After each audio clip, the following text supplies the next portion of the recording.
అందరికీ నమస్కారం. శైలజ స్టోరీస్‌కి స్వాగతం. మాదిరెడ్డి సులోచన గారి రచన 'ప్రేమలు పెళ్ళిళ్ళు' 12వ భాగం. పిచ్చి మామయ్య అంది అందంగా నవ్వుతూ.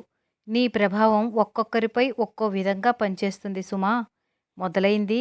ఇంత ఆలస్యంగా వచ్చారేం? దారిలో సహీద్ కనిపించాడు. అలా ఇంటికి లాక్కెళ్ళాడు. వెళ్ళినప్పుడల్లా రాచమర్యాదలే. మరి చెయ్యొద్దు. తొలి రోజే ఘాటుగా చీవాట్లు పెడితిరి. నిజమే అను. నేను అమర్యాదగా ప్రవర్తించినా వాళ్ళు నేను ఎప్పుడు వెళ్ళినా బ్రహ్మరథం పడుతున్నారు. ఎంతైనా వాళ్లకు మర్యాదలు ఎక్కువ. సరోజ ముఖం చూస్తే అన్ని విధాలా సంతోషంగా ఉన్నట్లే ఉంది. ఎందుకుండదు? ఏదో జరిగిందని అన్నిసార్లు అలాగే జరుగుతుందా? వాళ్లను రమ్మనలేకపోయారా?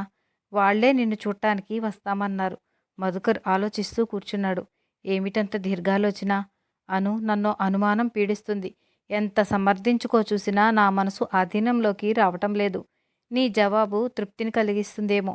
ఇంత ఉపోద్ఘాతం దేనికి అడగండి అంది ప్రశాంతంగా. అను, నా ప్రశ్న అనుచితమైనదే. కోపగించుకోవు కదూ? ఊహు, చెప్పండి ఏమిటో. తన చేతిని అతని చేతిలో పెనవేసింది. నేను చెప్పేదేమిటంటే, ఒక తల్లి ఉందనుకో, తనకు పిల్లలు లేక ఓ అనాథ శిశువుని పెంచిందనుకో, తరువాత ఆ తల్లికి సంతానం కలిగితే మొదటి పిల్లలను ఆదరించగలుగుతుందా? ఆమె చిరునవ్వు నవ్వింది భర్త మాటలకు. అది ఆ తల్లి మనఃప్రవృత్తిని బట్టి ఉంటుంది. మీ సందేహం గ్రహించలేనంత అవివేకిని కాదు. నాకు సంతానం కలిగితే బాబును పాపను నిర్లక్ష్యం చేస్తాననుకుంటున్నారు కదూ. మీరు సంతోషంగా ఉన్నట్టు కనిపించినా మీ కళ్ళల్లో భయం నాకు ఏదో సందేశాలు చెప్పాయి. మీపై ఒట్టు వేసి చెప్తున్నాను. వాళ్ళు నా బిడ్డలు. వారిని పరాయివారిగా చూడలేను, చూడను. వారు ముందు, తరువాతే ఎవరైనా. చాలు అను. నీపై అనుమానం కాదు, నా అదృష్టంపై నాకే నమ్మకం లేదు. ఏవేవో భయాలు. అనురాధ నిండుగా నవ్వింది, భర్త జుట్టులోకి వ్రేళ్లు పోనిస్తూ. ఇంత అమాయకులేమిటండి అంది లాలింపుగా. అతడు ఆమెనే చూస్తూ కూర్చున్నాడు. పిల్లలిద్దరూ పరిగెత్తుకుంటూ వచ్చారు. అమ్మా, నాకు జాక్ అండ్ జిల్ పాట నేర్పాదు అంటూ ముందుకు వచ్చిన అర్పితను దగ్గరికి తీసుకుంది. వెనకాలే లేస్తూ పడుతూ బాబు వచ్చాడు. అమ్మ, అత్త గిల్లింది ఫిర్యాదు చేశాడు. వాడిని ఇంకోవైపు తీసుకొని, అత్త కాదురా అక్క అనాలి. అత్త అత్త అన్నాడు నోరు తిరగక. అక్క అనలేని వాడివి ఏం చదువుతావరా? మధుకర్ నవ్వుతూ అడిగాడు. 1 2 20 21 చదువుతాను. ఇద్దరూ ఫక్కున నవ్వారు. అమ్మా, వీడు ఓ పిల్లాడిని కొరికాడే, టీచరు నోటికి పట్టీ వేస్తానంది అర్పిత వగరుస్తూ చెప్పింది. తూ, నిన్నే అంది అక్కను కాలితో తన్నాడు. బాబు, అక్కను తన్నితే కళ్ళు పోతాయి. చాక్లెట్లు బిస్కెట్లు దొరకవు. ఎందుకు? కళ్ళు మిటకరించాడు. ఎందుకా? పెద్దవాళ్లను చిన్నవాళ్లు కొడితే చాక్లెట్లు దేవుడెత్తుకుపోతాడు అంది రాధ. అత్తను కొట్టను, చాక్లెట్లు ఇయ్యి. అనురాధకు వాడి ఫోజు ముద్దొచ్చింది. గట్టిగా ముద్దు పెట్టుకుంది. అలమరాల నుండి చాక్లెట్లు తీసి ఇచ్చింది. అత్తకే చాలా ఉన్నాయి. కళ్ళెంత చేసి చూశాడు. నీకే ఎక్కువ ఉన్నాయి. అర్పిత రాగం తీసింది. ఇద్దరికీ సమంగా ఇచ్చాను. పదండి, బట్టలు మార్చుకుందరు గాని. ఇద్దరినీ చెయ్యి పట్టుకొని తీసుకువెళ్ళింది. అమ్మా, వీడు టీచర్ పేరడిగితే అనిల్ అని చెప్పడు, బాబు అంటాడే. అందరూ నవ్వుతారు. అవునా నాన్న? వాడేదో గొప్ప పని చేసినట్టు నవ్వుతాడు. నాన్న నువ్వులా తండ్రి చెయ్యి పట్టుకు లాగాడు. ఎక్కడికి రా? అక్కలా మీ అమ్ముందిగా, చాక్లెట్లు ఇస్తుంది. మా అమ్మ దగ్గర లేవురా జాలిగా ముఖం పెట్టాడు మధుకర్. అయితే మా అమ్మ మంచిది, నానమ్మ కంటే మంచిది. చాలా అత్త. అప్పుడే లోపలికొచ్చిన శాంతమ్మ మనవడి మాటలకు మురిసిపోయింది. ఏమన్నావురా భడవా? ఇలా రారా మధు. మధుకర్ చేతిలో మరమరాలు ఉండ ఉంచింది. ఓరగా మనవడు వంక చూసింది. నాన్న, మీ అమ్మ శానా మంచిది. నాకు పెట్టు నాన్న. నాన్న నువ్వే మంచి. ప్లేట్ ఫిరాయించాడు. అందరూ గొల్లున నవ్వారు. వాడు సిగ్గుతో అనురాధ ఒడిలో దాక్కున్నాడు. విక్టోరియా హాస్పిటల్లో ఒక రూము ముందు మధుకర్ పిచ్చి చూపులతో పచార్లు చేస్తున్నాడు. లోపలికి వెళ్లే ధైర్యం లేక అక్కడే నిల్చున్నాడు. మమత, అనురాగం అందరి పట్ల ఒక్కటే. అనురాధ కంఠము నుండి వెలువడే బాధాపూరితమైన అరుపులు వినలేకపోతున్నాడు. హైదరాబాద్లో పేరు మోసిన లేడీ డాక్టర్, ఇతర అసిస్టెంట్లు కేసుకు అటెండ్ అవుతున్నారు. ఆపరేషన్ చేస్తేనే పాప సుఖంగా ఉంటుందని చెప్పారు. మిస్టర్ మధు, మీరు అంత పిచ్చివారవుతారనుకోలేదు. డాక్టర్గా నిగ్రహించుకోండి. ఇంతకు ఎక్కువ ప్రమాదకరమైన కేసులెన్నో చూడలేదా మనం?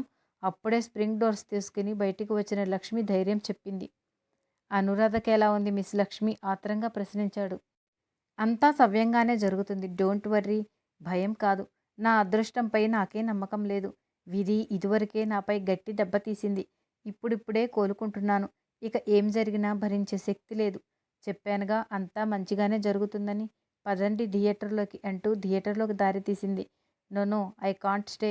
మీరు వెళ్ళండి. నిమిషాలు గంటలుగా మారాయి. మిస్ లక్ష్మి గ్లవ్స్ తీసివేస్తూ బయటికి వచ్చింది. Mister Madhu sorry. డాక్టర్ అనుకెలా ఉంది? మధుకర్ గొంతు వణికింది. She is all right. పాప పోయిందా? నో. మేల్ చైల్డ్ ఆరోగ్యంగా ఉన్నాడు. కానీ అనురాధకు ఇకపై సంతానం కలగదు. ఆమె ప్రాణం కాపాడాలంటే వేరో మార్గం లేదు. మిస్ లక్ష్మి ఆవేశంగా ఆమె చెయ్యి నొక్కాడు. Thank you. నా అను బ్రతికింది అంతే చాలు.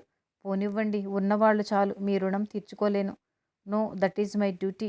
వెళ్ళి ఆమెను చూడండి. అప్పుడే స్ట్రెచర్ మీద రూంలోకి తీసుకువెళ్తున్నారు. అనురాధను అచేతనంగా పడి ఉన్న భార్యను చూసి చలించిపోయాడు. పిండి బొమ్మలా ఉంది. మంచం మీద పడుకోబెట్టాక ఇంజెక్షన్లు ఇచ్చారా, అది చేశారా, ఇది చేశారా అని నర్సులను తొందరపెట్టాడు. పైన తిరిగే ఫ్యాన్ శక్తికి కదిలే ఆమె ముంగురలతో ఆడుకుంటూ గడిపాడు ఆ రోజంతా. అనురాధ నీరసంగా తలెత్తి అత్తగారి వంక చూసింది. అత్తగారు ఆందోళనగా తన ముఖంలోకే చూస్తుంది. ఏమ్మా, ఇప్పుడెలా ఉంది? నీరసంగా ఉందత్తయ్యా. పాపాబాబు రాలేదా? వచ్చారు. అవతల మల్లమ్మ దగ్గరున్నారు. శాంతమ్మ మాట పూర్తి కాక మునిపే అర్పిత, అనిల్ మధుకర్తో గదిలోకి వచ్చారు. తల్లిని చూసి అమ్మ ఇద్దరూ మంచం దగ్గరికి చేరారు. కలువ కాడల్లా ఉన్న చేతులెత్తి ఆప్యాయంగా పిల్లల బుగ్గలు నిమిరింది రాధ. అంత దగ్గరగా వెళ్ళొద్దు, అమ్మకి ఒంట్లో బాగాలేదు. అదిగో నర్సు దగ్గరికి వెళ్ళండి, మీకు తమ్ముణ్ణి చూపిస్తుంది. మధుకర్ మాటలకు శాంతమ్మ కూడా లేచింది. నేను చూడలేదురా బాబును. అంతవరకు తనకు కొడుకో కూతురో క్షేమంగా ఉన్నారో లేదో తెలియని అనురాధ కళ్ళు మెరిశాయి. తనకు బాబు పుట్టాడన్న మాట అనుకుంది. అను నీరసంగా భర్తను చూసింది. అతడు స్టూలు దగ్గరగా లాక్కొని కూర్చున్నాడు. నిన్ను బ్రతికించుకోవటం గగనమైపోయింది. నేను పిల్లలు అదృష్టవంతులం కాబట్టి బ్రతికావు. అతని కళ్ళు సజలమయ్యాయి. అదేంటి ఊరుకోండి. భర్త కళ్ళు ఎత్తింది. ఏమండి, నా కాళ్ళు కట్టెల్లా ఉన్నాయి అంది నీరసంగా. 2 కాళ్ళు దగ్గరగా తెచ్చి మళ్ళీ చాపింది. అలా 5-6 సార్లు చేశాక తనంతట తానే చాపగలిగింది. ఇప్పుడు నర్సుని పిలిపించి ఇంజెక్షన్ చేయించాడు. చూశారా, అచ్చంగా బాబులానే ఉన్నాడు. మురిసిపోతూ చంటివాడిని ఎత్తుకొచ్చింది శాంతమ్మ. పక్కలో చోటు చేసి అనురాధను జరిపి పడుకోబెట్టింది. అంతవరకు పసివాడిని సరిగ్గా చూడని మధుకర్ వాడిని పరీక్షగా చూశాడు. అతడి కళ్ళు తృప్తిగా మెరిశాయి. బాబుని చూడు అను, ఇద్దరూ ఒకేలాగున్నారు. అందంగా ముద్దొస్తున్నారు. పసివాడి బుగ్గలు ఆప్యాయంగా నిమురుతూ అన్నాడు మధుకర్. మీలాగే మీ బిడ్డలు అందంగా ఉన్నారు. విని వినబడనట్లు అంది అనురాధ. భార్య నోటి నుండి ఆ మాట విన్న మధుకర్ పులకించిపోయాడు. నేను తమ్ముణ్ణి ఎత్తుకుంటానమ్మా, అర్పిత మారం చేసింది. నేను కూడా. బాబు యుద్ధానికి సిద్ధమయ్యాడు. ఇద్దరిని శాంతమ్మ కసురుకుంది. బిక్కమొహం వేసిన పిల్లలను దగ్గరికి తీసుకుంది అనురాధ. ఇంటికొచ్చాక ఎత్తుకుందువు గాని, నర్సు కోప్పడుతుంది. మళ్ళీ నేనొద్దా? ఉరిమాడు బాబు. నువ్వు కూడా నానమ్మ వెంట వెళ్ళి ఆడుకోండి అన్నది లాలింపుగా. మళ్ళీ నువ్వెప్పుడొస్తావు? దిగులుగా చూశాడు బాబు. 2 రోజుల్లో వస్తానమ్మా. మీరిద్దరూ తగాదా పెట్టుకోకుండా బడికి వెళ్ళండి. నాయనమ్మను విసిగించకండి. ఏం పాపా? అలాగేనమ్మా. నాయనమ్మ గట్టిగా జడవేస్తుంది. నాకు నచ్చల బుంగమూతి పెట్టింది అర్పిత. ఇది వరస. 2 రోజులకే ఒక కొలిక్కి తెచ్చారు నన్ను. కారు ఉందిగా, సరు దగ్గరికి పంపండి అత్తయ్య. ఏదో ఒకటి చేస్తాం. నువ్వు ఎక్కువ మాట్లాడకు. మధుకర్ భార్యను కసురుకున్నాడు. మల్లమ్మ అనురాధ దగ్గర నుండి పిల్లల్ని తీసుకొని శాంతమ్మ వెళ్ళిపోయింది. మధుకర్ భార్య చేత పాలు త్రాగించి దిండు వేసి కూర్చుండబెట్టాడు. నర్సులు చేసిన పని నమ్మడు. తనే స్వయంగా చూస్తాడు. ఈ వారం రోజుల్లో మునుపటి కన్నా సన్నిహితులయ్యారు రాధా మధుకర్లు. డ్యూటీ చేస్తున్న మధ్య మధ్య వచ్చి భార్యాబిడ్డల్ని చూసిపోతాడు. విసుగ్గా ఉందా అను? మీ సమక్షంలో విసుగేమిటి? దిగులుగా ఉంది. పిల్లలిద్దరూ అత్తయ్యని ఎంత వేపుకు తింటున్నారో. రాధా, నాకెవరిపైనా కోపం కానీ బాధ కానీ లేదు. ఒకప్పుడు కాస్త బాధపడ్డ మాట వాస్తవమే. ఇప్పుడు అదేదీ లేదు. గతం ఆలోచించే తీరిక కూడా లేదు. భగవంతుడు ఏది చేసినా మన మేలుకే చేస్తాడు అంది ముఖంలో ఏ భావమూ కనిపించకుండా మాలతి. ఇంకేమో చెప్పబోయేలాగా సరోజ, సహీద్ వచ్చారు. అబ్బా, ఏం తయారు చేశావు నీ పిల్లలను? తల ప్రాణం తోకకు తెస్తారు. దూకుడుగా ముందుకు వచ్చింది సరోజ. అయ్యో తల్లి, రేపు చూస్తాగా ఎలా పెంచుతావు? నేను అదే మాట అన్నాను వంతపాడాడు సహీద్. ఎలా పెంచినా నీ అంత గారాబం మాత్రం చెయ్యను. పాప నా దగ్గర పెరిగింది కొన్నాళ్ళు. అదెంత నెమ్మతో చూడండి. బాబు తేలుకొండి వెధవ. ఏమన్నా అంటే మా అమ్మని రాని అంటాడు. అక్కడికి వాళ్ళ అమ్మకేవో కొమ్ములు ఉన్నట్టు. అత్తకున్నాయని తెలుసు. వీరు మా బావ మోహన్. ఆయన భార్య మాలతి. బావా సరోజ మా ఆడపడుచు. ఆయన సరోజ భర్త. పరస్పరం నమస్కరించుకున్నారు. మాలతికెందుకో అక్కడ ఉండబుద్ధి కాలేదు. అనురాధ ముందు తనెంతో తక్కువ అనుకుంది. మాలతికి లేని అదృష్టం రాధకున్నదని బాధపడింది. లాలించే భర్త, మందలించే అత్తగారు, ముత్యాల్లాంటి పిల్లలు, మేళమాడే స్నేహితురాళ్ళు, తనకు అపురూపంగా చూచే తల్లిదండ్రులున్న ఏదో అసంతృప్తి. తీపి ఎక్కువైనా మొహం మొత్తుతుంది. ఇక భర్త ఆస్తి కోసం తనని చేసుకున్న భర్త నుండి సంపూర్ణ అనురాగం ఎలా పొందుతుంది? అనురాగం కంటే అధికారమే ఎక్కువ. ప్రతి మాటలో తన అంగవైకల్యాన్ని ఎత్తి చూపినట్లు మాట్లాడతారు. అత్తమామలు, ఆడబిడ్డ అందరూ తను వారి కుమారుణ్ణి ఏదో చేసినట్టు చూస్తారు. పోనీ పసిపాపల ఆటపాటలతో కాలక్షేపం చేద్దామంటే భగవంతుడు అక్కడ కూడా చిన్నచూపే చూచాడు. మాలతి, చూడు బావ ఏమన్నారు? ఏమిటి? ఏమంటున్నారేమిటి? అయోమయంగా తలెత్తింది. సరి, మీరు లోకంలో లేరన్నమాట. సరోజ పకపకా నవ్వింది. ఈ అబ్బాయిని పెంచుకుంటారట. నీరసంగా నవ్వి ఊరుకుంది మాలతి. మీ పిల్లలతో మా అమ్మగారికి భలే కాలక్షేపం, సహీద్ చెప్పాడు. అనురాధ అతనిని పరిశీలంగా చూసింది. అదేమిటి మీరు చిక్కి నల్లపట్టారు? మీ సరువు పెట్టే పచ్చళ్ళు తినలేక? ఏం కారం వేస్తుందని? అందుకే పాపం 1కి 10 సార్లు అడిగి వేయించుకుంటారు. అదేం లేదు రాద్రా, ఈ మధ్య డెహ్రాడూన్ వెళ్ళారు. అక్కడ సరైన ఆహారం దొరకలేదు అంది. మధుకర్ వచ్చాక అందరూ సెలవు తీసుకొని వెళ్ళిపోయారు. బాబుని ఉయ్యాల్లో వేసే పెద్ద పండగ చేశారు. బంధువులందరూ వచ్చారు. రాఘవయ్య గారు ఉన్నంతలో సారె తెచ్చారు. జానకమ్మ తనై తిరిగింది. సహీద్ తల్లి రకరకాల కానుకలు తెచ్చి తల్లి బిడ్డలను ఆశీర్వదించింది. ఉషా పేరంటాండ్రకు పసుపు కుంకుమ ఇచ్చింది. బాబుకు అజిత్ అని నామకరణం చేశారు. భలే, అర్పిత, అనిల్, అజిత్ బాగుందై, మంచి పేర్లు పెట్టావు. నీ పేరు ఆ వచ్చేటట్టు మార్చుకో. మధుకర్ స్నేహితులు హాస్యం చేశారు. అంతా వెళ్ళిపోయిన తరువాత రాధను పక్కకు పిలిచి దిష్టి తీసింది జానకమ్మ. రాధ ఒంటరిగా ఉన్నప్పుడు తనలోని బాధ చెప్పుకున్నాడు మోహన్. నిన్ను విడుచుకొని చాలా నష్టపోయాను రాధా. బంగారు పంజరంలో బంధింపబడ్డాను. అమ్మా నాన్న ఆశీర్వాదమైన దక్కిందనుకున్నాను. అది నీ చలువే. వద్దు బావా, అలా అనకండి. నన్ను ఓ తోబుట్టువుగా భావించండి. తెలివిగా మాలతిని సంతోషపెట్టండి. ఇప్పుడు విచారించి లాభం లేదు అంది ఓదార్పుగా. అవును రాధా, ప్రతికూల పరిస్థితుల్లో మానవుడు మచ్చు తేలుతాడు అన్నాడు నిట్టూరుస్తూ. రాత్రి 12 గంటలకు భార్యకు మందు ఇద్దామని వచ్చిన మధుకర్ అలాగే నిలబడిపోయాడు. మంచానికి ఓవైపు దోమతెర చాటున పసివాడు హాయిగా నిద్రపోతున్నాడు. వాడు ఉయ్యాలకు కట్టిన తాడు రాధ చేతిలో ఉంది. రాధకి ఇరుపక్కల అనిల్, అర్పిత పడుకున్నారు. కాస్త దూరంగా పోతే తమకు దొరకదేమో అన్నంత దగ్గరగా పడుకున్నారు. వారి కాళ్ళు చేతులు రాధని చుట్టివేశాయి. చంటివాడు నిద్రలో ఏడ్చాడు. అనురాధ కళ్ళు విప్పకుండానే తాడు లాగింది. వాడు మళ్ళీ ఏడవలేదు. పిల్లల పిలుపు తల్లికి నిద్రలో కూడా వినిపిస్తుందేమో. ప్రేమంటే ఏమిటి? ప్రేమ స్వరూపం బహుముఖాలు, బహు చిత్రమైంది కూడాను. అలాగే ఆలోచిస్తూ మందివ్వటం కూడా మర్చిపోయాడు. కాలచక్రం క్రింద 8 సంవత్సరాలు నలిగిపోయాయి. ప్రపంచంలో ఎన్నో మార్పులు. కాఫీ కలుపుతున్న అనురాధకు వచ్చాడు మధుకర్. అర్పి ఏమిటో అంటుంది అన్నాడు నెమ్మదిగా. ఏమంటుంది అంది తలెత్తకుండానే. అజిత్ పుట్టినరోజుగా రేపు. వాడికి 8 నిండుతాయి. నువ్వేం చెయ్యొద్దన్నావట? ఎందుకు చేయొద్దన్నానో చెప్పలేదా? అత్తయ్య పోయి సంవత్సరమైనా కాలేదు. అప్పుడే వేడుకలు ఎందుకు అంది విచారంగా. అను, అది నిజమే. కానీ ఆమె నీ చేతుల్లో తృప్తిగా కన్నుమూసింది. దుఃఖించ పనిలేదు. పిల్లలు ఉత్సాహపడుతున్నారు. కాదనకు. నేను కాదన్నా అది ఊరుకుంటుందా? దానిష్టం. నా ఇష్టం లేదు. అమ్మా, నువ్వు ఒప్పుకుంటేనే నేను చేస్తాను. ఎప్పుడొచ్చిందో అర్పిత అక్కడికి.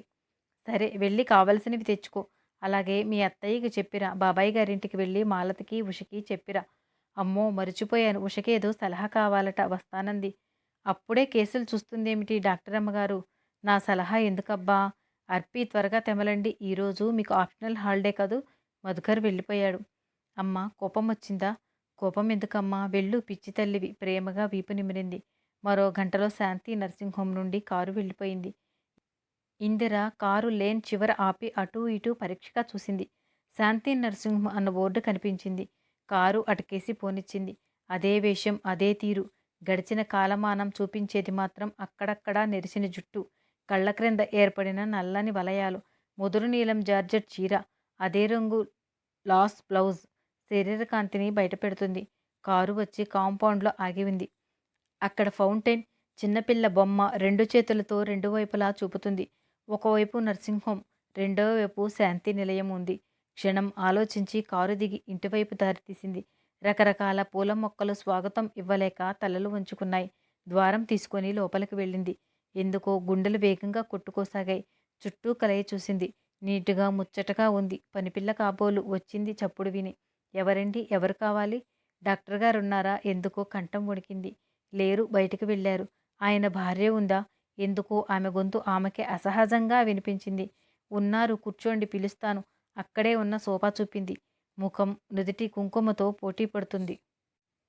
సాదా ప్రింటింగ్ చీర, మెడలో నల్లపూసలు, బంగారంతో కట్టిన హారం, వదులుగా ముడివేసిన వెంట్రుకలు అనురాధ అందానికి వింత సోయగాన్ని కురుస్తున్నాయి. అగంతకురాలికేసి చూసి ఉలిక్కిపడింది. ఒకరోజు అదే ఇంటిని నరకం చేసి వెళ్ళిపోయిన ఇందిర. అవును, ఆమె. పబ్లిక్ గార్డెన్లో ఫోటోలో చూసింది.